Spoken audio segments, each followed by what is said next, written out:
যে আপনি নিজেকে যথেষ্ট মানে এই প্রশ্নটার একটু লেয়ার আছে, এটার প্রথম প্রশ্নটা একটু করে নেই। আপনি নিজেকে যথেষ্ট দেশপ্রেমিক শক্তি মনে করেন কিনা, দেশপ্রেমিক মনে করেন কিনা?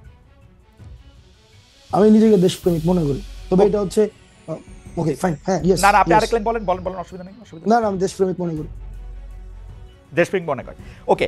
জামায়াত ইসলামীর আমির বলেছেন দেশে পরীক্ষিত দেশপ্রেমিক শক্তি দুটা, একটা হচ্ছে সেনাবাহিনী আর একটা হচ্ছে জামায়াত।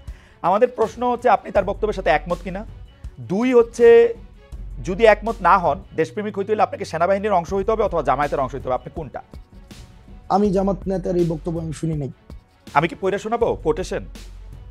আমি দায়িত্ব আমি কোটেশন শোনাই। জামায়াতের যদি জামায়াত থেকে ধরেন এই ধরনের বক্তব্য যদি এসে থাকে, আমি এই বক্তব্য মানে আমি জানি না এই ধরনের বক্তব্য উনি দিয়েছেন কিনা, আর যদি দিয়েও থাকেন তাহলে এটা নিয়ে আলোচনা আমার জায়গা থেকে আমি আলোচনার জন্য এই বাইনার পজিশন আমি যেতে চাই না যে ওই পলিটিক্যাল পার্টি সাবস্ক্রিপশন করলেই আমি দেশপ্রেমিক। ওইটা হচ্ছে এক ধরনের একটা জিনিসটা প্যারোকিয়াল একটা হচ্ছে আইডিয়া, আমি এই আইডিওলজি থাকলেই হচ্ছে আমি দেশপ্রেমিক, আর ওই আইডিওলজি হলে দেশপ্রেমিক না, এই ধরনের ধারণাতে আমি বিশ্বাস করি না। আচ্ছা ঠিক আছে, ধরেন এটা এই বাইনারি ধারণাতে আপনি বিশ্বাস না করলেন, সেনাবাহিনী নিয়ে আপনি কি মনে করেন? আপনি কি মনে করেন বাংলাদেশের সেনাবাহিনী একটা পরীক্ষিত দেশপ্রেমিক শক্তি? এই বিষয়ে আমার মন্তব্য করা, আমি জাস্ট একটা মানে একটা ডেসক্রিপশন দিতে পারবো। এই গণঅভ্যুত্থানে বাংলাদেশ সেনাবাহিনী যে ধরনের পদক্ষেপ নিয়েছে আমি অ্যাপ্রিসিয়েট করি। আবার কিছু কিছু জায়গায় অনেক ধরনের বক্তব্য এসেছে, বিবৃতি এসেছে, সেগুলো মনে হয় যে সেগুলো নিয়ে হচ্ছে হয়তো সমালোচনা হতে পারে এক্সিট দেওয়ার ক্ষেত্রে। তবে সেনাবাহিনীর যে ভূমিকা রেখেছে তারা 5ই আগস্টের পূর্বে, তারা মানে অন্য কোনো ডিসিশন নিতেও পারতো, দেশের পরিস্থিতি অন্যদিকে যেতেও পারতো, তো তারা সেই জায়গায় যে তৎক্ষণকার সময় যে ভূমিকাটি রেখেছে সেটির জন্য আমি সাধুবাদ জানাতে চাই। তবে সেনাবাহিনীর সার্বিক বিষয় যে এটা লিটমাস টেস্ট তো খালেদ ভাই নাই, এটা লিটমাস টেস্ট আপনি কেমনে করবেন যে ইভেন্ট বেসিসে লিটমাস টেস্ট হয় না, যে এই ইভেন্টে দেশপ্রেমিক, ওই ইভেন্টে দেশপ্রেমিক, ওইভাবে দেশপ্রেমিকের লিটমাস টেস্ট নাই। কিন্তু এখন তো ইভেন্ট বেস মানে লিটমাস টেস্টও অনেক বেশি চলতেছে, তাই না? জুলাই আগস্টে করেছিলেন, তার আগে কি করছেন, হাসনাত সাহেব ক্রোড়পত্রে লিখছেন কিনা, এগুলিও তো নানা ধরনের মানে কথা আসতেছে, কিন্তু সার্বিকভাবে জিনিসটা দেখার জায়গা তো সার্বিকভাবে দেখার জিনিসটা তো আসলে নাই। তো এইটা তো আসলে অনেক সময় অনেক জায়গায় অনেক হার্ট করে, যে মানে ধরেন এইটা ভাই সার্বিকভাবে আপনি মানে এই সার্বিক জায়গায় যদি আপনি আওয়ামী লীগকে রাখেন, এই সার্বিকভাবে যদি আপনি এই জায়গায় গত একটা দীর্ঘ সময় ধরে যে যেই রাজনৈতিক দলের কারণে খালেদ মহিউদ্দিনরা দেশে সাংবাদিকতা করতে পারে নাই, ওদেরকে যদি এই সার্বিক এই এই এই এই ফরম্যাটে রাখেন, এই কম্প্রিহেন্সিভের ব্যাপারটায় রাখেন, তাইলে আওয়ামী লীগ ছাড়া ওই সার্বিকতার মধ্যে আমি সবাইকে রাখতে চাই, কিন্তু এই জায়গায় আওয়ামী লীগ আসবে। আচ্ছা, আওয়ামী লীগ বাদ দিয়ে বাকি সবাইকে রাখতে চান। একটা প্রশ্ন চলে আসে যে আপনি আওয়ামী লীগকে মানে প্রশ্ন আমি অন্যভাবে করি, যে ধরেন এখন একটা বড় কথা আছে হচ্ছে যে মুজিববাদকে বাদ দেওয়ার, মানে যেই কথাগুলিকে মুজিববাদ হিসাবে বলা হইতেছে আর কি, সেইগুলিকে বাদ দেওয়ার। যেমন 31শে জুলাইও আমরা এটার মধ্যে দেখলাম যে মুজিববাদের আপনারা কবর করতে চান। এখন মুজিববাদ বলতে আসলে এক্স্যাক্টলি কোনটা? কারণ আমরা কিন্তু দেখেছি যে বৈষম্য বিরোধী ছাত্র আন্দোলনের সময়ও আমরা কিন্তু এটা একদম দেখেছি যে শেখ মুজিবের ভাষণ, বঙ্গবন্ধুর ভাষণ, 7 মার্চের ভাষণকে ইন্সপিরেশন হিসেবে ব্যবহার করার, যেটা আসলে আপনাদের সমন্বয়কদের মধ্যে থেকে কেউ কেউ এটা ব্যবহার করেছেন। আমরা দেখেছি ওই সময়কার স্লোগান ব্যবহার করার, তার কথা বলে মানুষকে ইন্সপায়ার করার। তো এইটার এখন যে আবার আপনারা মুজিববাদের কবর চাচ্ছেন, সেইটার কারণ কি? যে আপনারা পপুলিস্ট জায়গাটা থেকে মানে জনতুষ্টিমূলক এই জায়গাটা থেকে এটা ধরতে চাচ্ছেন, নাকি ব্যাপারটা এরকম যে ওই সময় আপনারা এটা করেছেন যাতে আপনারা একটা কৌশল নিতে পারেন, যেই কৌশলে আবার বেশি লোক আপনাদের প্রতি আকৃষ্ট হতে পারে? কোনটা মানে ওই সময়টা কৌশল ছিল নাকি এখনকারটা কৌশল? দুইটা তো দুই অবস্থা, তাই না? আচ্ছা, আমি আপনি আমার জন্য সহজ করে দিয়েছেন। এই মুজিববাদ হচ্ছে ওই আইডিয়াটা, আমি যখন আমার একটা যৌক্তিক দাবির জন্য দাঁড়াবো, তখন আমাকে সেন্স অফ উইনেস ডেভেলপ করতে হয় এই মুজিবের খুঁটির উপর দিয়ে। অর্থাৎ আমি এই মুজিবের খুঁটিতে আসি, এই মুজিব আইডিয়ার মধ্যে আমি বিশ্বাস করি, তাইলে হচ্ছে আমি যৌক্তিক দাবি জানাইতে পারবো। ক্যাম্পাসগুলোতে কি অবস্থা ছিল? ক্যাম্পাসগুলোতে অবস্থা ছিল আপনি কোনো একটা যৌক্তিক দাবি নিয়ে দাঁড়ান, আপনাকে দাবি জানাবেন আপনি 3 দিন, আর আপনাকে বাকি 5 দিন আপনাকে বারবার বলতে হবে আমি কোনো রাজনীতি করি না, আমি এটা অরাজনৈতিক দাবি, এটা অরাজনৈতিক দাবি। এবং এই দাবিটাকে হচ্ছে যথাযথ করার জন্য আপনাকে বারবার হচ্ছে বলতে হবে যে কি, ওই যে বঙ্গবন্ধুর বাংলায় বৈষম্য ঠাঁই নাই, অর্থাৎ বঙ্গবন্ধুর সাবস্ক্রিপশন ছাড়া, বঙ্গবন্ধুর খুঁটি ধরা ছাড়া আপনি কোনো একটা যৌক্তিক কোনো একটা দাবি দাঁড়াই করাইতে পারবেন না। ওই আইডিয়াটা হচ্ছে সামগ্রিকভাবে হচ্ছে মুজিববাদী আইডিয়া। অর্থাৎ রাষ্ট্রের সবকিছু রাষ্ট্রের সবকিছুকে একটা সেন্ট্রালাইজড একটা আইডিয়া থেকে সেখানে ম্যানিপুলেটেড হবে, এবং ওই আইডিয়াটা হচ্ছে আনক্রিটিক্যাল আইডিয়া। এই আইডিয়াটাকে আপনি কখনোই ক্রিটিক করতে পারবেন না। ওই আইডিয়াটা হচ্ছে মানে একটা একদম সবকিছুই বঙ্গবন্ধুর স্বপ্ন ওরকম ভাবে মানে ওই লাইন থেকে সবকিছুকে একদম সেন্ট্রালাইজড করা হবে। ওই আইডিয়াটাই হচ্ছে মুজিববাদী আইডিয়া। এখন এটার ভাই এটা একটা হিস্ট্রিক্যাল নারেশন আছে, এটার এটা সামাজিক এক ধরনের ব্যাখ্যা রয়েছে, অর্থনৈতিক এক ধরনের ব্যাখ্যা রয়েছে, এই জিনিসটার সামাজিক বাস্তবতার এক ধরনের ব্যাখ্যা রয়েছে। এটা তো ম্যাথস না যে এটা হচ্ছে এই মুজিববাদের এই আইডিয়াটা তো আসলে ফর্মুলেটেড বা মানে হিসাবটা কি, এটা কি হাসিনা সরকারের সময় মুজিববাদের আইডিয়াটা হয়েছে নাকি মুজিববাদের আইডিয়া শেখ মুজিবুর রহমানের সময়ও ছিল? শেখ মুজিবুর রহমানের সময় ছিল। আপনার যখন মুক্তিযুদ্ধটা হয়েছিল ডিগনিটি, ইকুয়ালিটি এবং জাস্টিসের ভিত্তিতে, এবং সেখানে এসে ৭১ পরবর্তী সময়ে আইসা আপনি দেখেন এই প্রথম ৭১ পরবর্তীতে আপনার হচ্ছে কনস্টিটিউশনে এমন কিছু হচ্ছে আপনার আবার পিলার নিয়ে আসলো যথা হচ্ছে যেখানে সোশ্যালিজম, ন্যাশনালিজম, তারপর হচ্ছে এখানে নিয়ে আসলো হচ্ছে বাঙালি ন্যাশনালিজম আসলো। কিন্তু এগুলো তো আওয়ামী লীগেরও মূলনীতি না, কিন্তু আওয়ামী লীগের নীতিও না, মানে এটা মানে দেখেন মুক্তিযুদ্ধটা, এটা হচ্ছে এটা কাদের মূলনীতি? এই মূলনীতিটা ছিল ভারত এবং সোভিয়েতপন্থী যে সব মুক্তিযুদ্ধের সময়, সেই সময় দুইটা স্ট্রিম ছিল। আপনি যদি তৎকালীন সময়, আমি চেষ্টা করছি এখন পড়ার বা আগেও পড়ার চেষ্টা করেছি, তৎকালীন সময় বদরুদ্দিন উমর এবং হচ্ছে ভাষা নিয়ে আপনার লেখাগুলো যখন পড়ি তখন দেখতে পাচ্ছি যে এখান থেকে কিন্তু একটা ব্যাপক একটা বিভাজন ছিল। অর্থাৎ যারা হচ্ছে পাকিস্তানের জন্য যে এই গণপরিষদটা করা হয়েছিল পাকিস্তানের জন্য, ওইটা দিয়ে হচ্ছে একটা বাংলাদেশের কনস্টিটিউশন হলো, সেটাতে পুরো রিফ্লেক্ট পাইলো হচ্ছে একটা ব্যক্তির একটা ধারণা, যেটার পরবর্তী হচ্ছে আপনি মনে করতেছেন যে গণতন্ত্র, সমাজতন্ত্র, ধর্মনিরপেক্ষতা ও জাতীয়তাবাদ এইটা হচ্ছে সংবিধানের মূল সমস্যার জায়গা। আপনি না ভাই না, আপনি একদম যে এভাবে কনক্লুশনে চলে গেলে হবে না। অর্থাৎ এই যে মুক্তিযুদ্ধটা হইলো ডিগনিটি, ইকুয়ালিটি এন্ড জাস্টিসের ভিত্তিতে, পরবর্তীতে আপনার মুক্তিযুদ্ধের যে সকল অংশীজনের কি মতামত নিয়ে এটা হয়েছিল নাকি পাকিস্তানপন্থী যারা রয়েছে এটা একটা মানে এটাকে অন্যভাবে ব্যাখ্যা করার একটা সুযোগ থাকবে, কারণ এই যুগে হচ্ছে কনটেক্সট ছাড়া কথা ইজিলি।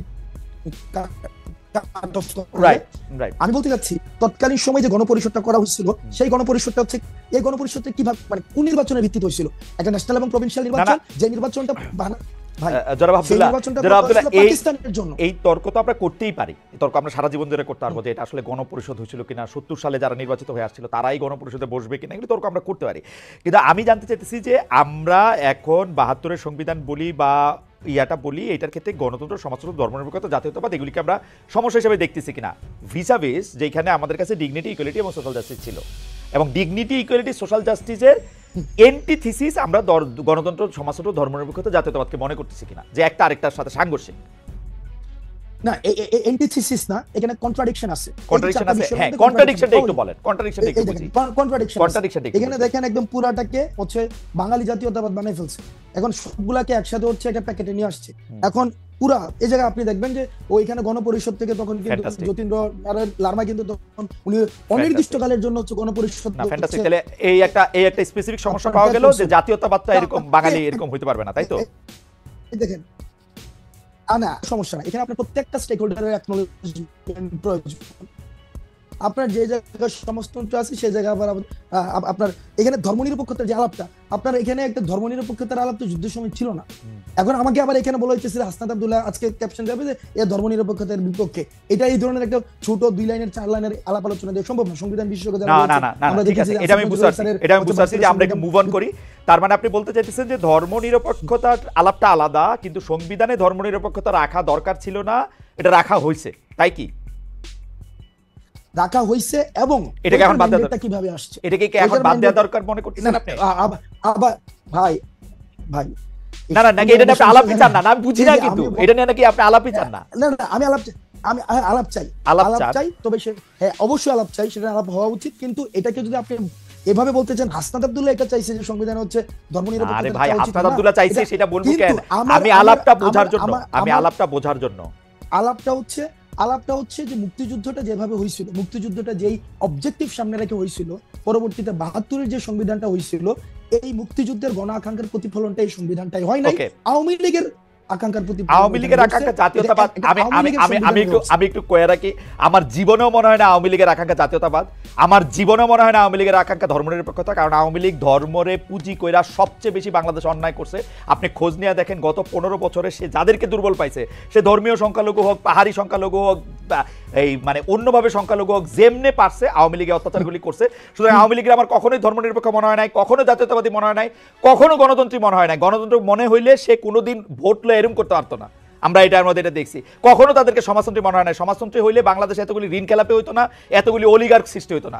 আওয়ামী লীগ এই সংবিধানের 4 মূলনীতির একটাও মানে নাই। এটা হলো আমার ছোট্ট 2 পয়সার মধ্যে। কনস্টিটিউশন তার মানে এটা তো কনস্টিটিউশন তাহলে কমপ্লিটলি ফেল করছে। না না, আওয়ামী লীগ যা যা কিছু করছে, শুনেন হাসনাত, আমার মতটা হলো আওয়ামী লীগ যদি আপনারা কনস্টিটিউশন ভঙ্গ করছেন এই কারণে আপনাদের শাস্তি দিবে, এই একটা স্বপ্নের জায়গায় থাকে, আমি বলবো বাংলাদেশে কোনোদিন ন্যায় বিচার প্রতিষ্ঠিত হইলে বাংলাদেশের সংবিধানের মূলনীতি ধ্বংস করার জন্য আওয়ামী লীগের বিচার সবচেয়ে আগে করা উচিত। এই এক্সিস্টিং মূলনীতি ধ্বংস করার জন্য গণতন্ত্র, সমাজতন্ত্র, ধর্মনিরপেক্ষতা, জাতীয়তাবাদ একটাও সে মানে নাই। আমি এটা গ্যারান্টি দিয়ে করতে পারি, একটাও মানে নাই। এটা অসংখ্য উদাহরণ দেওয়া যাবে। আমি ঘটনা লম্বা করছি না, ঘটনা লম্বা করছি না, কিন্তু আপনারা যে সংবিধানটা করা হয়েছে, সংবিধানের মূলনীতির ভিত্তিতে করা হয়েছে, এটা কোনোদিনও বাস্তবায়ন করা হয় নাই। এটা আওয়ামী লীগ নিজেই খর্ব করছে। না না, আওয়ামী লীগ খর্ব করছে না, আওয়ামী লীগ খর্ব করছে না। আমি শেখ হাসিনার আমলটায় আমি সাংবাদিকতা করি, আমি 15 বছরে কইতেছি আওয়ামী লীগ এটা হত্যা করছে। সুতরাং সংবিধানের দোষ আমি দেই না, সংবিধানের দোষ আমি দেই না। আমার কাছে মনে হয় সংবিধানে যাই থাক এটা এরকমই হয়েছিল। আপনারা কি করবেন সেটা নিয়ে আমি আসি, আপনাদের বক্তব্যে আসি। আওয়ামী লীগের কথা কয়ে লাভ নেই আমার এখন। আমি কি জানি বলে আপনারা জানেন যে আপনি আসবেন, সেই জন্য আমরা একটা পোল করি। সেই পোলের মধ্যে আমরা দিছিলাম জুলাই ঘোষণাপত্রের মাধ্যমে আওয়ামী লীগকে অপ্রাসঙ্গিক করা হবে বলেছেন বৈষম্য বিরোধী ছাত্র আন্দোলনের আহ্বায়ক হাসনাত আব্দুল্লাহ। এ বাস্তবায়ন করা সম্ভব হবে কিনা সেটা বলেছেন শতকরা 50% সম্ভব হবে, শতকরা 50% বলেছেন সম্ভব হবে না। খুবই বিচিত্র। আমার এই জীবনে আমি প্রথম কোনো একটা মানে জরিপ এরকম টাই হইতে দেখলাম। আচ্ছা, হাওয়েভার আমি একটু হাসনাত আব্দুল্লাহ আপনার কাছে আসি। আপনি তো অনেকগুলি জায়গায় যান, কখনো কখনো নিজেকে অ্যাসাইনমেন্ট দেন, কখনো কখনো অন্যরা আপনাকে যাইতে বলে। আমি আপনি দেখি যে আপনি অনেক প্রবলেম শোনেন, কিছু কিছু প্রবলেম আপনি সলভও করতে চেষ্টা করেন। কেমনে করেন আমি জানি না, এইটা নিশ্চয়ই কোনো না কোনো একটা জায়গা আপনার আসে যেখান থেকে আপনি প্রবলেম সলভও করেন। আপনি আমাকে একটা সরলভাবে বলতে পারেন যে আপনার আসলে জনগণের সাথে সম্পৃক্ততাটা আপনি কিরকম দেখেন বৈষম্য বিরোধী ছাত্র আন্দোলনের? তারা কি আপনাদের সাথে খুব সম্পৃক্ত? জনগণ আমাদের সাথে এখন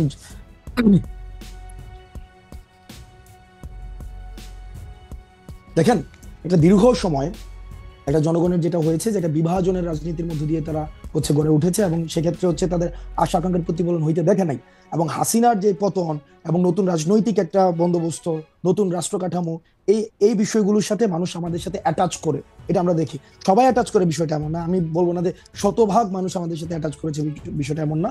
কিন্তু তারা যে কথাগুলো বলতে চায়, তারা যেই ধরনের কর্মসূচি দেখতে চায়, তারা যেই ধরনের বাংলাদেশ দেখতে চায়, সেটি আমরা যখন এই ধরনের বাংলাদেশের কথা বলি, একটা উল্লেখযোগ্য সংখ্যক জনগণ আমাদের সাথে অ্যাটাচমেন্ট ফিল করে, এখনো পর্যন্ত ফিল করে। এবং আজকে যে আমরা কর্মসূচি দিয়েছি, আপনি দেখেছেন একবার এই কর্মসূচি হবে কি হবে না, এই দুদুল্যমান অবস্থায় কিন্তু বাংলাদেশের বিভিন্ন জায়গা থেকে, প্রান্তিক জনপদ থেকে, বিভিন্ন জায়গা থেকে মানুষ উঠে এসেছে।